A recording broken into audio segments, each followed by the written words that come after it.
Hello folks, welcome to this evening flight aboard the Citation in X-Plane 11 Vulcan. In fact, this is the release candidate and things are getting sort of at the sharper end now of the Vulcan API for 1150. And it's been an interesting journey actually, because some of the betas have been an absolute disaster, some of them have been brilliant, then we've gone backwards, then we've gone forwards again. And I thought it'd be good just to have a bit of a recap, considering we're now at the very late stages before the sort of public release of Vulcan becomes an actual thing. We're in the HP Reverb, and I've chosen an evening flight scenario simply because the Reverb, I don't know, for whatever reason, produces really nice black levels, which is quite strange because it is an LCD display. But yeah, out of all of the headsets, I think this is one of the better ones for really emitting those dark colours. Now it'll be interesting to see if the G2 continues that trend, makes it any better or even worse, who knows. Interesting times. But anyway, hopefully this will record okay, because as I say, evening flights or even dark flights aren't particularly that great on YouTube. So if you are watching this, I'd recommend pulling your lights down, getting yourself a whiskey or a you know, a cup of tea, whatever takes your fancy, and just coming along with me for this chat really as we head to London City from Orbx East Midlands to check out the performance. We're bobbing along here and we're up in the air already. We've got XP realistic running, we've got ultra weather for the clouds,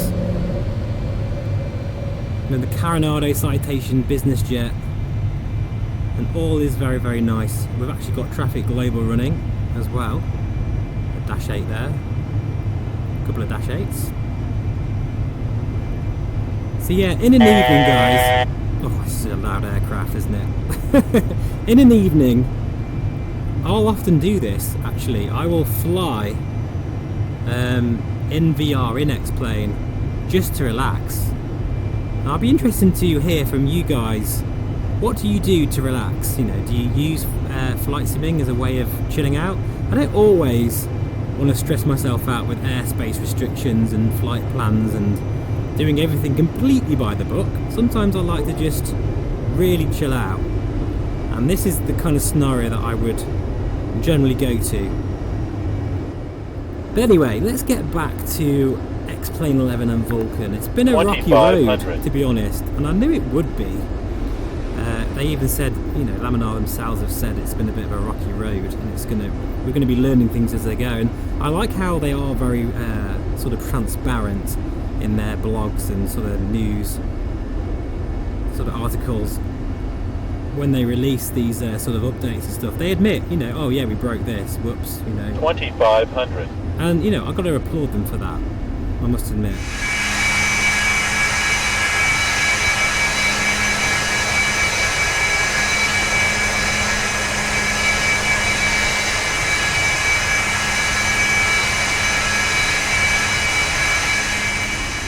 I know one thing guys, I will definitely be continuing to use X-Plane when I'm flying around the UK, because I have all 3 regions of the Orbx scenery, as well as plenty for America as well, and you really can't beat those regions for just showcasing the points of interest and landmarks, and that overlay is just really, really exceptional.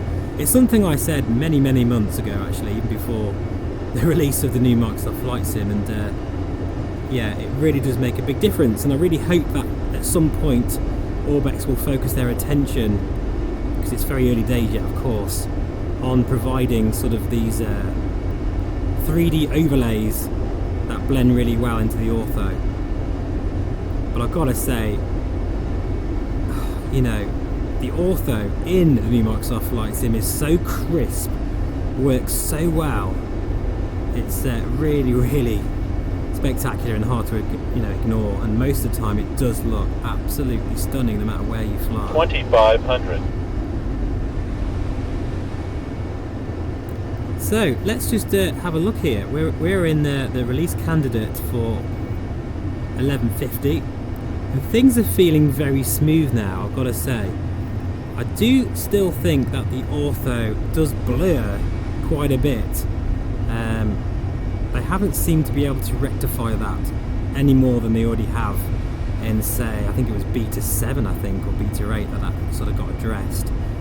It was really bad before. It's much better now. But even just looking out here, I can see it's just gone into focus now. But you know, the average simmer is not going to notice that. It's only people like me that look out for those real fine details, and I think you guys need to know that. You know, I'm very picky with what I see out the window and what sort of flight sim experience I have, and I know a lot of the time I say things are absolutely incredible because they really are that amazing now in the world of flight sim, but things aren't always perfect, and there is plenty of room for improvement yet. This is such a relaxing flight, guys. Absolutely beautiful. I love the panel here in the citation as well. It's just the way that the light on the panel just, you know, it really chills me out. It looks great in the reverb. Such a great headset this is. I know I harp on about it all the time, but it's just superb, and I'm so excited for the release of the G2.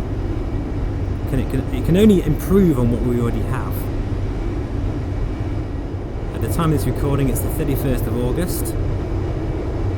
I'm going to be going back to work again tomorrow, boohoo, after a whole summer off. But it's been a bit of a funny summer, obviously, because of the COVID situation and everything, but it has really given me a chance to really delve into the new Microsoft Flight Sim, really enjoy some sort of X-Plane stuff, and you know, I just cannot believe what we have right now. The state of VR, the state of flight simulation in general is very, very bright indeed, and it's only set to get better.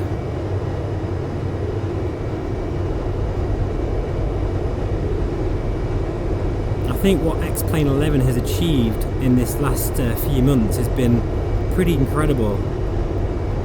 I never fly in OpenGL mode anymore. I used to, in fact I still actually have 11.4.1 installed on another hard drive, but I will be getting rid of that now because there's no way I'll be flying without the Vulcan API enabled, because it's got to the point now where it's stable enough for me and works well enough. At the moment we're getting a very nice 45 frames per second. Oh, as soon as I said that, we got one little stutter.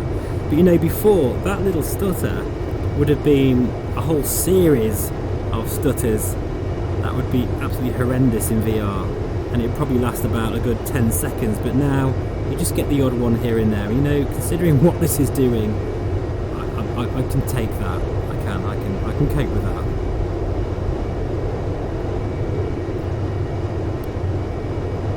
And hopefully you can see this sort of image okay. I know these sort of dark flights aren't particularly great on YouTube, but if you just dim your lights a little bit, you'll be able to see what I'm seeing here. See all the cars there. I do think the way they model cars on the road is much better implemented than in the Microsoft Flight Sim.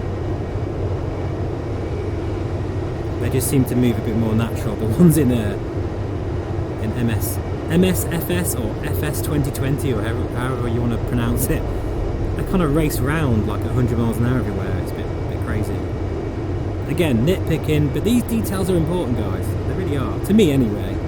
Because when you're flying hundreds of hours in your favourite sim, you notice all of those little idiosyncrasies of how everything's put together, how it feels, what the experience is giving you. But yeah, let me know, guys, in the comments, what kind of flight do you like to do to relax? Have you got certain favourite routes? This, I must admit, I do like to fly to London at night. This, you know, it's always a spectacular treat in VR. If I want to just wind down from a busy day or whatever, this is what I usually would do. Something like this anyway, or perhaps I wouldn't really necessarily fly in DCS because it's quite stressful, to be honest. It's a wonderful sim, but you know, you really need to be on your toes. But X-Plane, you can kind of grab it by the scruff of the neck if you want to and fly a really relaxed flight, or do a full-on, fully loaded, you know, really realistic airliner crazy leg across Europe, whatever you want to do. And for whatever reason, flight simulation, or simulation in general, has really resonated with me. That idea of a sandbox environment where you can just live out and escape the real world and just do whatever you want to do in the sim. Be that bush pilot, or that GA pilot, or business, first class VIP private company with things like XCPL Pilot, which I use a lot as well, and I'm going to show you more of that on the channel very soon. It's 100 ways to enjoy flight simulation.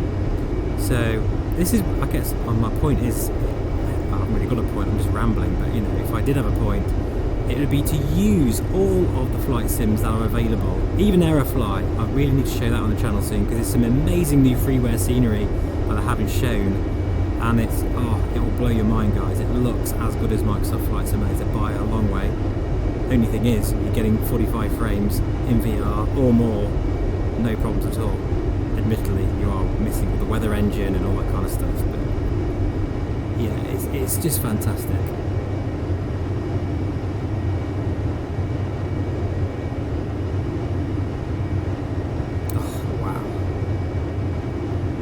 Just a beautiful world there to explore.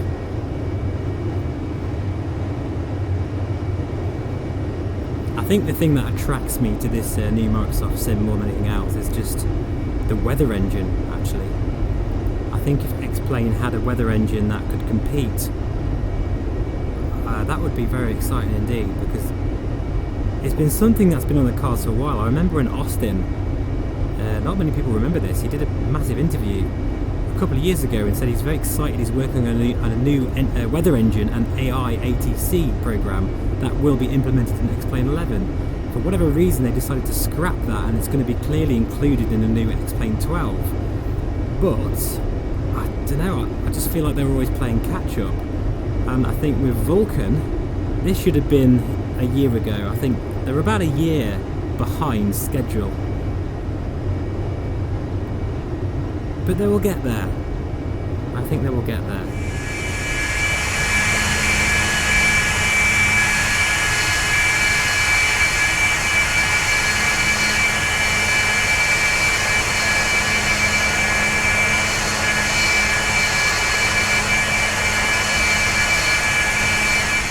I'll tell you what, guys, I wonder where we're going to be in 5 years from now.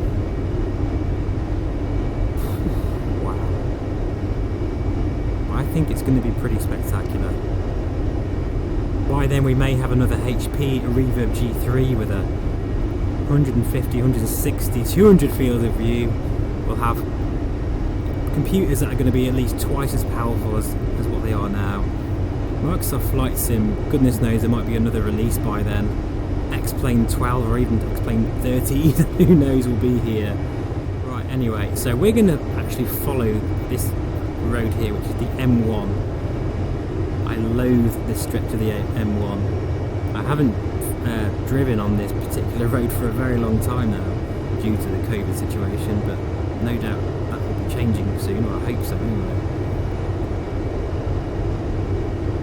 So I do head down to London at times, and yeah, this stretch of the M1 is very busy, but that means because we're in this area, Luton, there it is there, you can just see the runway lights there coming into view.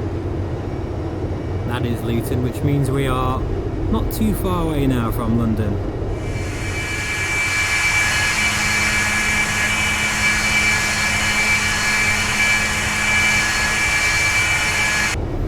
Now here we are over the most sort of demanding area you can be in X-Plane.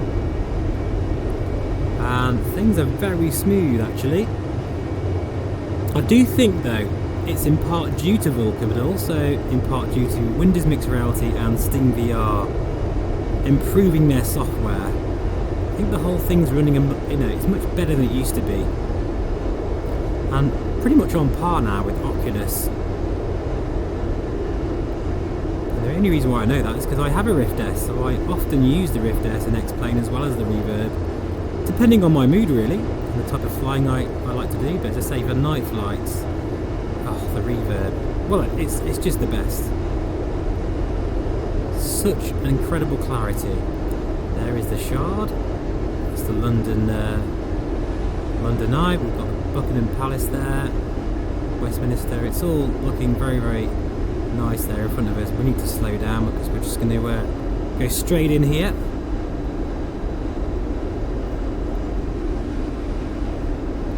Slow down a bit. Got our landing lights on. Now I get questions all the time about why I used my laser pointer instead of going right to it. Well, I've got a desk about there, so there's no way I can get to those buttons, so a laser pointer is very important. It'll be interesting to see how the new Microsoft Flight Sim deals with that sort of problem. 2500. Or whether it's just going to be sort of a mouse sort of thing going on. Anyway, let's have a look outside again. Oh wow, look at that. That is stunning.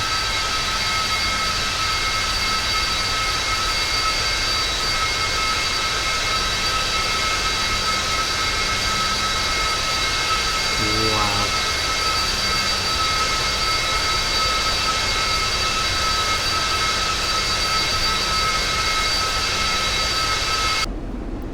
Notice how the financial district is still completely dark. What's that about? That's been an issue for ages. But I tell you what, performance is feeling really smooth here, guys. And the reverb, without a doubt, is more sort of intensive in terms of the performance side of things because of that extra resolution. And we're getting very nice performance here. Look at the dome there, that is just... oh, wowzers. I'm never going to give this up, guys, no way. 1000. Trust me, guys, use both sims, enjoy them both. Otherwise, you're going to miss out, really, to be honest.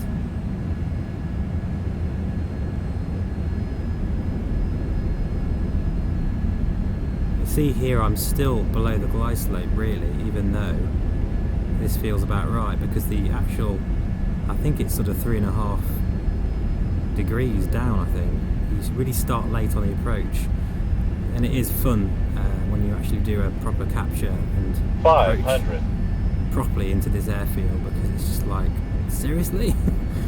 It's mental. 400. It's like a full-on tactical approach. 300. Here we go. 200. I can't even remember my reverse key. It's been that long. Oh, look at the way the lights are 100. shining. That's very, very nice. Oh, 50. God, this is good. 40. 30. Oh, 20. I'm smiling my head off right 10. now. And touchdown. A little bit late, but that's alright. Oh, I can't remember my reverse. There it is. I forgot my reverse key there. There we go. That's my mouse pointer. Such a noob. It's funny, you don't fly in a sim for a couple of weeks and you forget your key bindings. There we go. So I'm going to drop my passengers off. I think I'm going to go for another flight. I'm down to do this all night actually. I'm just loving it that much. Oh, just look at that. Take care guys, and I'll see you all again very soon.